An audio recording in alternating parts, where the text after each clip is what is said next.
So, as most of you will be aware, over the summer we are doing parables that we hope every age will find something to meet them along the journey of life. And last week, Anna and Karen did the parable of the lost son, the prodigal son. That was it for us. And this morning, Eunice and David are going to be doing the lost sheep and the lost coin. My wife will be mainly doing the lost sheep, and I will be mainly doing the lost coin, but we will also be helping one another along the journey. So thank you.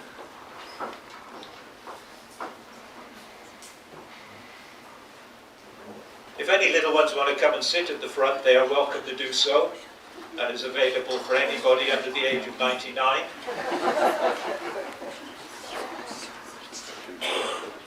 Hey, well done, Amy. So, I've got to explain it to them. Yeah, I'll do that.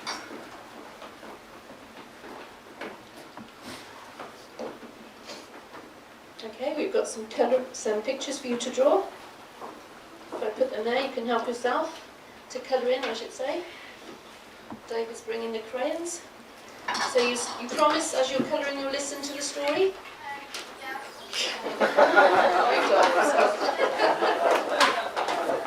Okay. Well, I purposely bought these bags. Can you see? I'm talking about the lost sheep. Got a few on that one. Somebody bought me that one. And then somebody bought me that one too. Mainly because I like collie dogs, but there's a sheep on there as well. A friend for life. I think that's talking about the dog. But anyway, before I start, I just want to tell you 3 things that have happened during the week. The first one is, you know, God gives us up-to-date stories. So an up-to-date story about the lost and the found for you.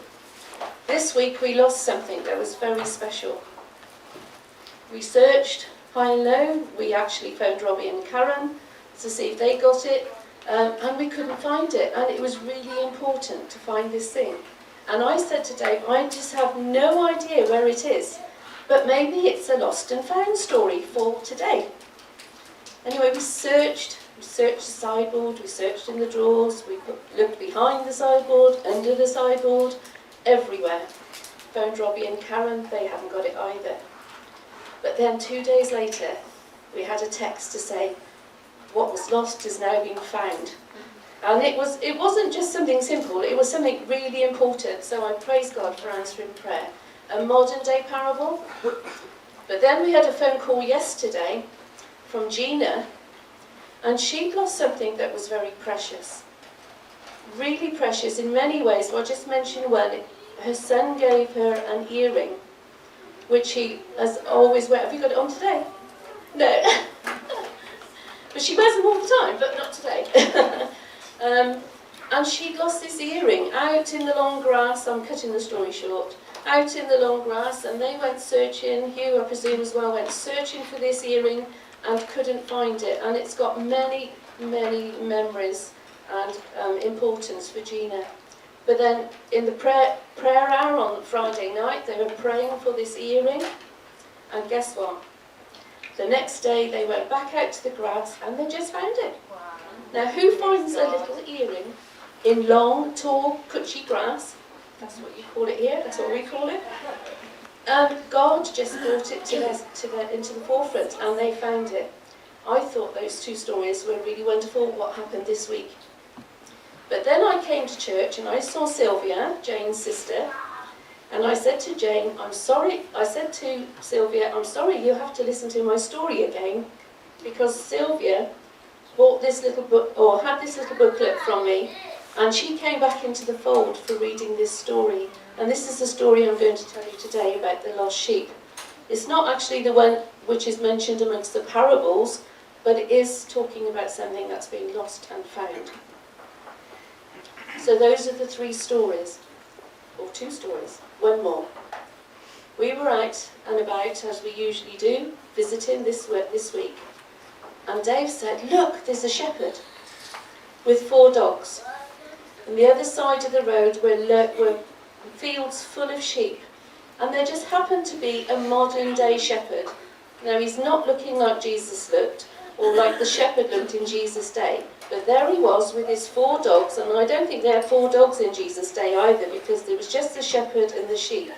But I thought that was wonderful. It's a long time since I've seen a real shepherd with the flock of sheep.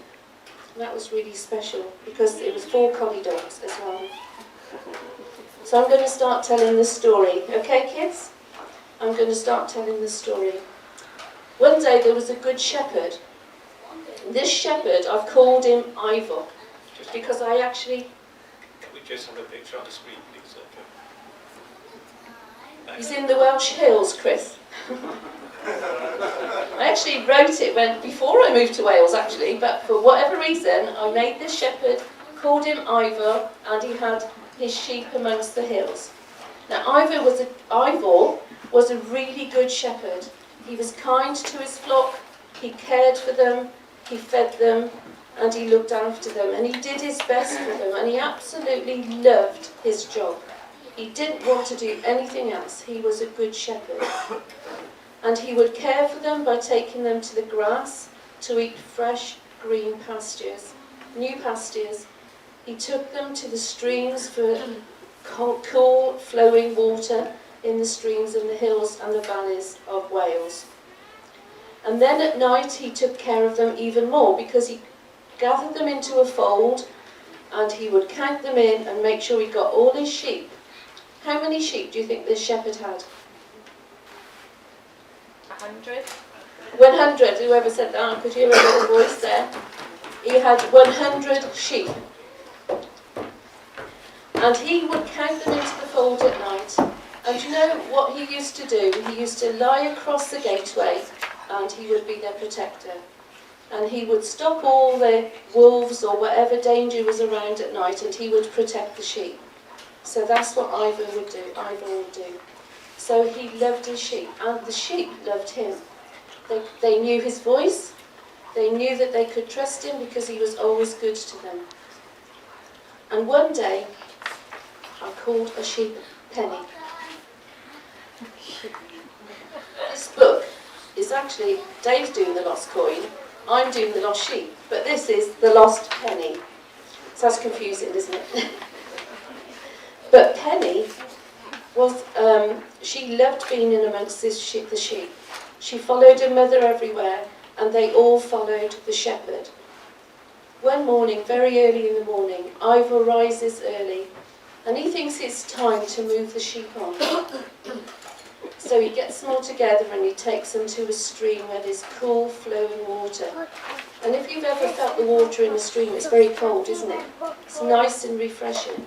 And early in the morning there's dew on the grass and it's nice and moist to eat. So Penny was in her element. She was skipping along and she was enjoying, and she was just watching what he's going to do.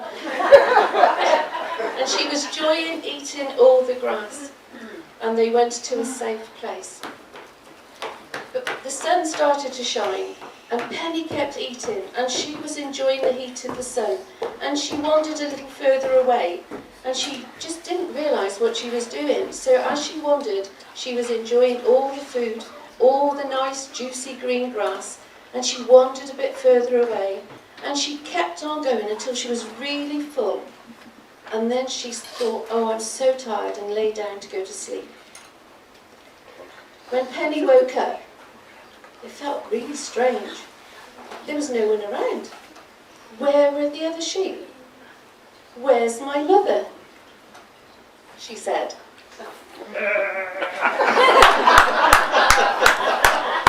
Where is Ivor, the shepherd? I can't find you. Where are you? And do you know what? She was lost. She just didn't know where she was. And then, because she'd never known anything different but being in the shepherd's care, her tummy started to make noises. She was beginning to be afraid. and she started to look for the family. She wandered a bit further. Help me. Is anybody there? Help me, I'm lost. Can I find you? Where are you, Mummy?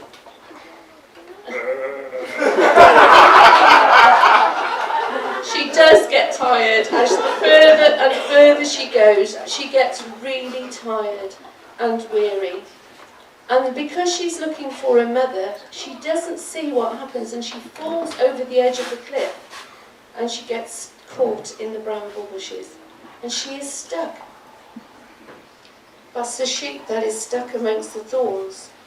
And you know what happens when you get stuck amongst the thorns as a sheep? Your wool gets caught up. I've got a fleece. And your wool gets caught up. Look, all in the brambles. And Penny is stuck. This is a sheep. My sister is a farmer, and they've been shearing this week. And she sent me this bit of a fleece. You can feel it after. It's a bit greasy. So that's why I put it in a bag. But that is what sheep's wool looks like. It's, you know, where my grandson lives, the children don't know what sheep and cows are. So we're privileged to know, little children, what sheep are. You know, they don't know. They have no idea what cows and sheep are. But anyway, Penny is caught in the brambles, and she is so panicking that she struggles even more. Help me! But she is getting so weary she can barely be heard. No one is there to hear her. She is caught. Meanwhile, the shepherd, what's his name? Ivor. Can you say it like the Welsh? How would you say it, Chris? Ivor. He is gathering in the sheep for the night. And he counts them into the fold. 40, 50, 60, 70, 80, 90, 95, 96, 97, 98, 99. Where was Penny?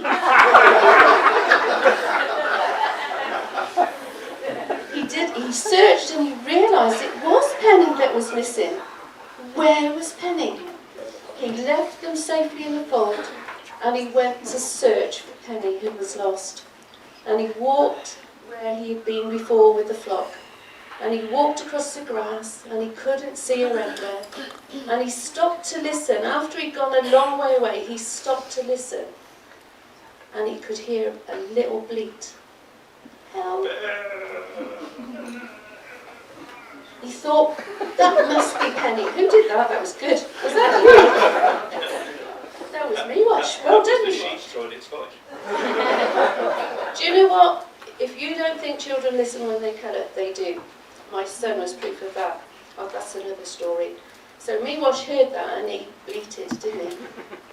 And Penny is stuck in the briars, and the shepherd looks over the ledge, and he sees her fallen on the ledge, and he reaches down to save her. He lifts her gently up, he untangles her, she's all caught up in the briars, and he untangles her very gently. He doesn't scold her, he lifts her up, puts her on his shoulders, and carries her back to the safety of the fold. All the time, he's talking gently to Penny. And Penny has got no energy left, a tiny little bleat. She is so grateful that she has been found and taken back to the safety of the fold. She started to wander, and she went further and further away without realising. But now, Penny, who was lost, is now found. And you know, Jesus, when he was telling parables, the disciples said to him, why do you speak to the people in parables? All the crowds of people everywhere. Around Galilee, he told some of the parables. And those of you who have been to Galilee, it's absolutely beautiful, isn't it, with all the mountains around, or the hills really, when you come to Scotland, they're mountains. All the hills around Galilee. And do you know what? Jesus was talking to the crowds, and he talked in parables. And the disciples drew him aside and said, why are you speaking to people in parables?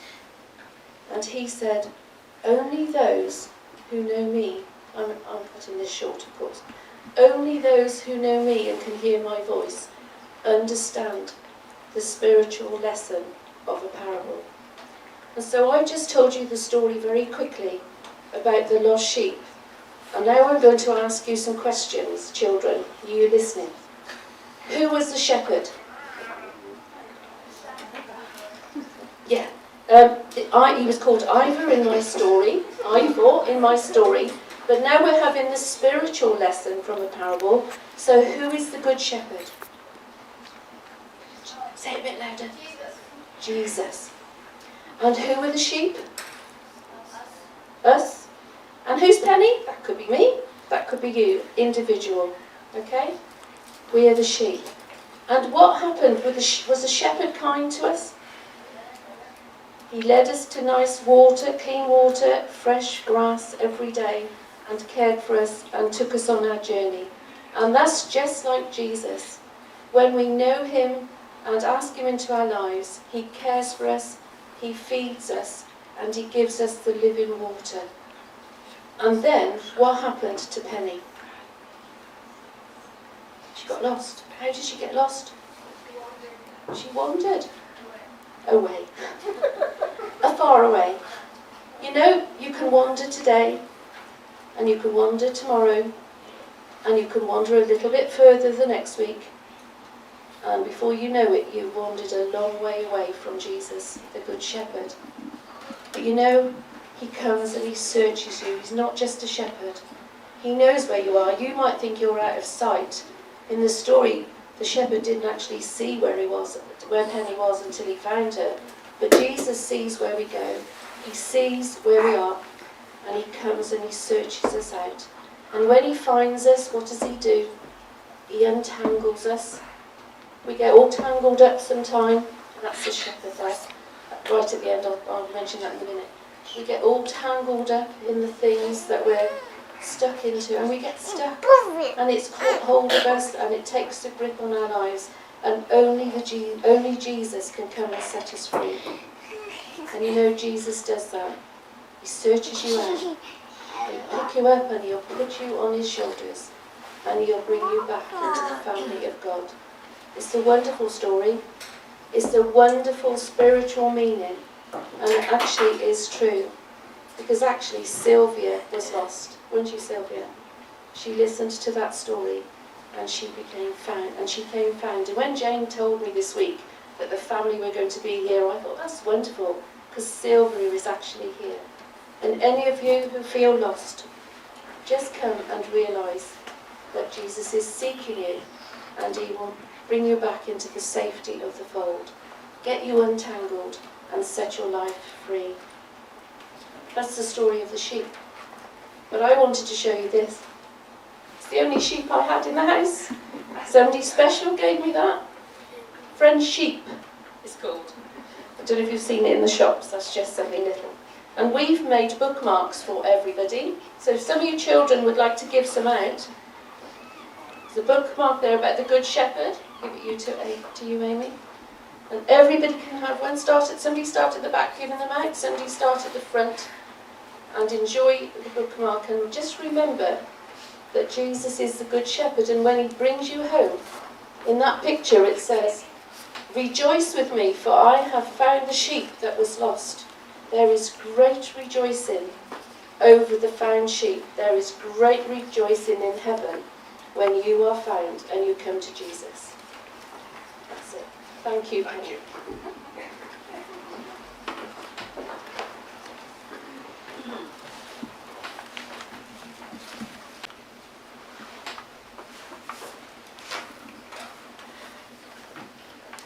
Good.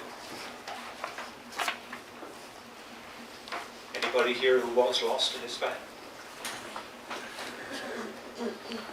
Good. We'll just let those go around.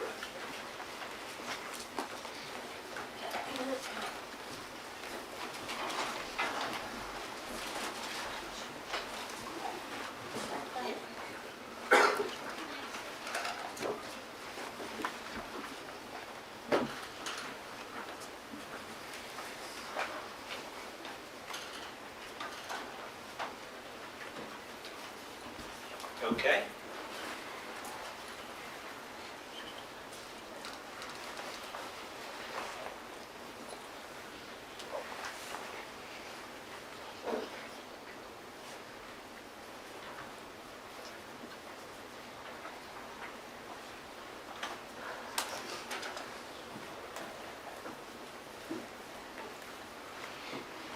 Okay. Hey, that's very, very good. Thank you. Well done, Nathan. Good. Now, my task is to talk about the lost coin. I can assure you that I will not be getting my wife to make sheep noises or anything like, or attempt to make sheep noises. Isn't it strange? The only sheep that we could find had a sore throat and couldn't speak, and I had to step in at the last minute. So we're doing the last coin. So where is my friend Jonah? Can you? I'm going to do 3 things. We're going to look very quickly through the story. Oh, there we are. Thank you, Jonah. Then we are going to learn an old song, but it will be quite new for most of you. And then I'm going to sum up the 3 parables in about 6 minutes. So that's what we are going to do. So the parable of the lost coin. There we are. There is the lady, and it's probably possibly her wedding day, because some people think that this string of coins was part of her headdress, and that's possibly her husband looking very lovingly at this beautiful headdress that she is wearing. However, time goes by, and she loses one of the coins on the headdress. Now she's very sad about that because it's very valuable, possibly a gift, and she is quite sad that she has lost this particular coin. You can see there that she is starting to cry, and she's looking at the headdress, which now has lost its value because a coin is missing. She decides that she is going to search for this coin, and here she is. She gets her brush out. It would have been a vacuum cleaner, but this is a very old story. And she gets her brush out, and she is sweeping in the dust because she is desperately looking for this coin. There she is. She's looking in the cooking utensils. She is looking everywhere for this coin. She is down on her hands and knees. She is looking all over the floor because this coin is very precious to her, and she is looking at it. She doesn't even go to bed that night. She starts to search at night, and she lights a candle, and there she is looking for the coin everywhere, turning things upside down, looking everywhere for the coin. In the morning, she goes outside to see if, like someone here this morning, she might have lost the coin out in the long grass or wherever, and there she is looking and looking and looking to see if she can find it. When suddenly she spots it. Can you see that she has spotted the coin? And the expression on her face has radically changed because she has been looking and looking, and she has found the coin. And there it is. She lifts it up with great glee, and the smile's back on her face because the coin that was lost has been found again. The headdress that was broken can now be put back together. And she just points it out there to some of her friends, and they all get together, and the girls in the street are having a wonderful party. Can you see that, ladies? Girls out there in Israel, they know how to party, and there they are having a good time because the coin that was lost was found again. Now then, thank you. We'll leave it on there for a minute, Jonah. We are going to learn a new song. Are you ready for learning a new song this morning? I'll ask the question again. Are you ready for learning a new song this morning? Come on, folks, this is an all-age service, and you need to get into learning the song because we are going to be doing something with it afterwards. Any little children on the front need to be getting into the song this morning because you will be needed afterwards. Is that okay? I'm going to ask my wife to come and stand by me, not to make sheep noises, but to help to sing the song this morning.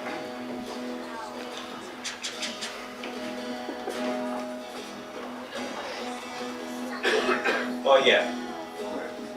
We'll need the words of the song, Jonah. Sorry, but we can start singing it. There we are. Is there a bit more to it, Jonah? There we are. She lost it, a little piece of silver. Where was it? Where was it? Wherever could it be? Under the carpet, down by the door, into the cupboard, all over the floor, until she found it, how happy she would be. And happy are the children who are found by thee. How is that? Think you can manage that? Right, then we will now do the next 15 verses. That's the only verse. We want to get it going really well to be able to play the game. Thank you, Robbie. A 1, 2, a 1, 2, 3. She lost it, a little piece of silver. Where was it? Wherever could it be? Under the carpet, down by the door, into the cupboard, all over the floor, until she found it, how happy she would be. And happy are the children who are found by thee. Do we know it well enough? Yes. You think we do? That's good. That's good. So we're going to play a little game. Are we allowed to play games in church? Yes. We are? That's good. I'm glad about that. So, first of all, I could do with a volunteer. Besides Amy. I'll tell you what, you both of you will be able to do it, okay? Is that all right? So we'll go for Nathan first, and then Scott will be next. And so what will happen? Wait a minute, because he needs to know the instructions. Yeah, what are you doing? That's a good point. I'll tell you what we are doing. I am going to hide this coin somewhere in this room. Okay? Your job will be to find it. Now, it's a very big coin, so it shouldn't be a problem. Okay? Yeah, it is a big room. But what will happen is that... Sorry? Yeah, we'll make it in the front half. What will happen is these people are going to help you. Because I've spoken to every one of them before this service, and they have promised that they will help you. So what will happen is this. Are you listening, ladies and gentlemen? What will happen is this. As Nathan gets closer to the coin, you will start to sing louder. If he goes further away from the coin, you will start to sing quieter, so that he knows exactly where he's going. Have you got that thing? You guess. Okay. So, you're the only man that is allowed to do this, but you can go outside with my wife at this point.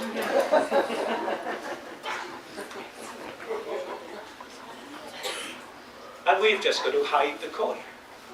Has anyone got any ideas where we find it? Just a moment. I saw a volunteer here. Okay, yeah, that's fine. So have you all got that? You know where it is? Because you need to be singing louder. You good people in the back here, are you going to enter in this morning? Yes. Are you going to enter in? We're not getting too many yeses, but never mind. So there it is. And you know where it is, Mr. Maestro? Yes. Thank you. It's over there. Yes, thank you. Okay. Thank you. We'll just start singing quietly. She lost it, a little piece of silver. Was it? Where was it? Wherever could it be? Under the carpet, down by the door, into the cupboard, all over the floor, till she found it.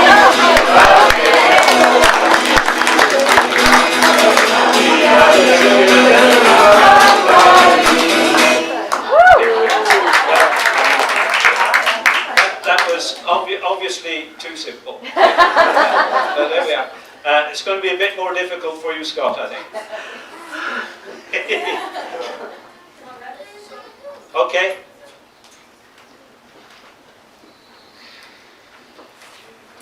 Okay, where are we going this time, ladies and gentlemen? Sorry? Down the dogs. Yes? Okay. Don't use the microphone to say Sorry. What should we do? Where should we go? Under that. I'm not pitching.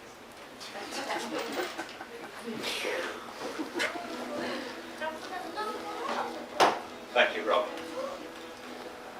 Okay.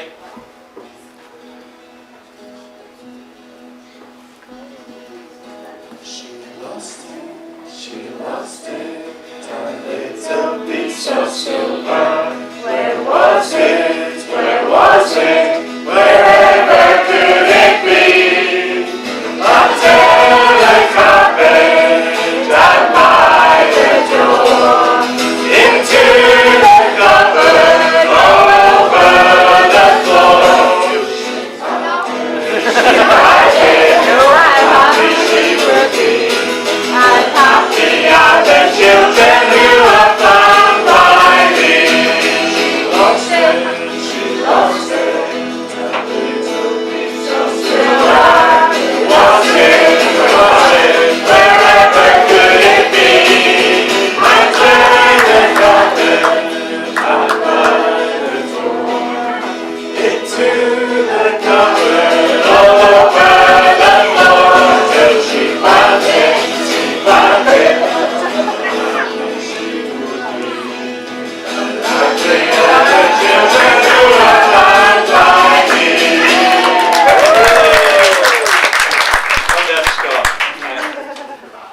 And we're going to do one more. Do you mind if we do one more? No. Oh, Nate. No, I'm sorry, gentlemen. It has to be a lady because it was a lady who found the coin. And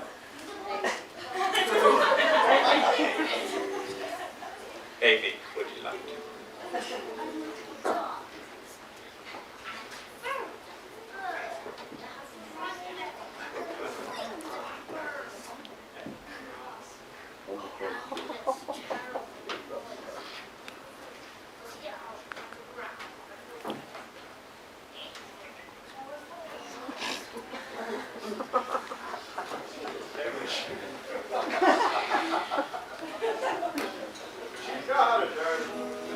I don't like to say this, but the two ladies are talking.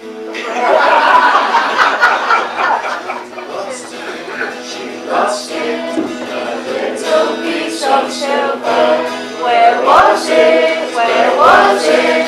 Wherever could it be? Under the carpet, down by the door, into the cupboard, all over the floor, till she found it. How happy she would be. But happy are the children who are found by me. She lost it, a little piece of silver. Where was it? Where was it? Wherever could it be? Under the carpet, down by the door, into the cupboard, all over the floor, till she found it. She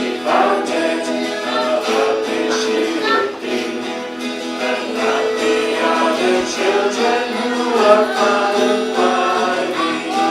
She lost it, a little piece of silver. Where was it, wherever could it be? Under the covers that by the door, into the cover, all over the floor, till she found it, how happy she would be. And happy are the children who are found by me. She lost it, a little piece of silver. Where was it, wherever could it be? Under the covers, down by the door, into the lover, all over the floor, till she found it, how happy she would be. And happy are the children who are found by me. She lost it, a little piece of silver. Where was it,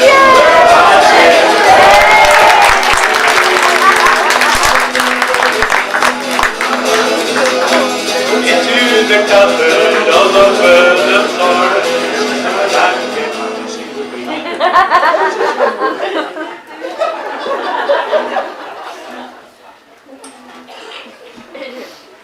Thank you very much, Robbie.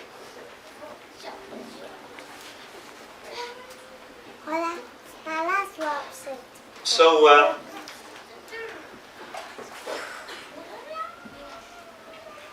just to kind of, just 5 minutes, and just really to sum up these 3 parables about the lost son, the lost sheep, and the lost coin. Because although they are different stories, there are many things in them that are actually exactly the same. The things that were lost were very precious to the people that lost them, whether it was the father and his lost son, or the shepherd and the lost sheep, or whether it was the woman and her lost coin. Everything was precious to the people. Each of the stories is about repentance. And you get at the end of the story about the lost sheep, and at the end of the story about the lost coin, and it says there is rejoicing in heaven over one sinner that repents. Story of the prodigal son was about repentance, a son returning home. The third thing, kind of that they're very similar, is that there was rejoicing in every situation. Are you glad that there is rejoicing in every situation, and that we can actually afford to smile and have a party when good things are happening? But when it comes to the story of the lost coin, which is kind of the one I've been looking at, I felt the Lord say to me just one thing. And I felt the Lord told me to tell you that you are precious to Him. The coin was very precious to the woman. And that everyone in this room this morning, you are very, very valuable to the Lord Jesus Christ. In fact, I want to tell you something else. As far as Jesus is concerned, you and me as well, you are absolutely priceless. Isn't that just amazing this morning? That you are valuable to God. How valuable are you to God? Valuable. Well, it's amazing really that when God wants to describe the people of the Old Testament, and Chris was touching on the high priest and stuff this morning, and Aaron the high priest had to wear a little thing on his chest. It was 9 inches square, and what on it there were stitched 12 very precious jewels, one for for each of the tribes. And it was God saying, those tribes are very, very precious to me. And he compared them to diamonds and amethysts and all the rest of it. He says, they're precious to me. Their value is diamonds. And in the New Testament, where it comes to the New Jerusalem in the book of Revelation, and it says that it had 12 foundations, all made in precious stones, diamonds and things again, and on those precious stones were carved the names of the 12 apostles. And God said, they are precious to me. I want to tell you something. You are more precious than diamonds to God. To tell you something, you are more precious than silver. How precious are you? Because when it came to you and when it came to me, God didn't give diamonds or any precious jewel. God gave his own Son so that you and I might know salvation. Does that say something to you this morning? How precious you are. Did you know there was an item on the news this week? It was a woman, did you catch this one? It was a woman who'd had her house burgled. And I think the quantity of jewellery that was taken was something like £50,000. She'd returned from holiday and someone had broken into her house. And her son had gone into the house and whatever and discovered the burglary, a mammoth amount of money, £50,000 worth. But if she was here this morning and we could ask her, lady, which is the more valuable? Your son or your £50,000 worth of jewellery? I think she'd say, when it comes to my son, the jewellery is absolutely worthless. God gave his Son. That's how precious you are to him. Can I conclude by giving you a picture of heaven? Does anyone want a picture of heaven this morning? You do? Oh yeah, you're the sheep lady. Yeah. I wonder if there's sheep in heaven. Huh? Well, I'll be there. Just you will be as well. Do you know that literally millions of people queue up outside the Tower of London every year? Millions of people. I looked at the present day price list. They pay about £18.50 each to get into the Tower of London. Why is that? People from all over the world, Chinese, Japanese, Australians and all the rest, all over the world. Do you know why? Because they want to see the crown jewels. That's what they're interested in. Did you know something? There is going to be a queue of angels in heaven. There is going to be a queue of cherubim and seraphim. Do you know why? Because they're wanting to see the crown jewels. And do you know what? You are the crown jewels. And I am the crown jewels. And you think if this is preacher's license and exaggeration, look at what Paul says in Ephesians chapter 2. And it says this, who through the ages that are to come, he is going to display the riches of his grace. And I just thought I should tell you this morning that you are precious to God. You are valuable in his sight. And that which was lost was found. And the question that we have just before we sing last song is there anybody here this morning who is still lost? Because Jesus is still... You're not lost, Gordon. I know you're not lost. I can tell by the smile on your face, Gordon, you're not lost. That's great news this morning. Anybody who is still lost, we just want to give you an opportunity to be found this morning. And we're going to sing a last song together, please, worship team. And if anybody just wants to meet with us this morning, I would just ask you to come out this morning while we're singing this last song. Also, during this last song, I would ask two of the stewards, because it is Missionary Sunday, and we are taking a missionary offering this morning. And if anyone who is lost wants to speak to us either now or after the service, then we will be very, very pleased to speak to you.